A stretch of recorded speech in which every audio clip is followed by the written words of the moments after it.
excuse me po. Dito ho ba nakatira yung Telasas family, ma'am? Oo, dito. Ito pala yung in-order nyo sa online, ma'am. Sige, salamat. Ay, wait, kayo ba yung natitiktok sa TikTok, ma'am? Oo, alangan naman mag-tiktok kami sa YouTube. Totoo ba yung mga multo at mga aswang dyan sa inyo? Ay, hindi yun totoo. Acting lang yung lahat sa TikTok. Nakita ko kasi sa mga videos mo, ma'am, na mayroon daw mga doppelganger daw, no, yung mga gumagaya-gaya. Natakot talaga ako dun. Huwag kang maniwala. Uy, hindi yun totoo. Hindi pala yung totoo. Part lang pala sa TikTok na acting. Sige, salamat Sige, po, salamat ma'am. ito, ha.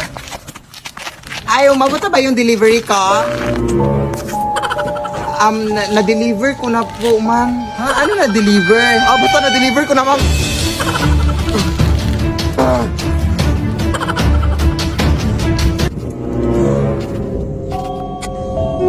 Ma'am, Nasaan na kasi yung delivery namin? Akala ko ba hindi kayo totoo, ma'am? Sino may sabi? Ma'am, mananarbaho ako ng maayos dito, ma'am. Lead me, Lord.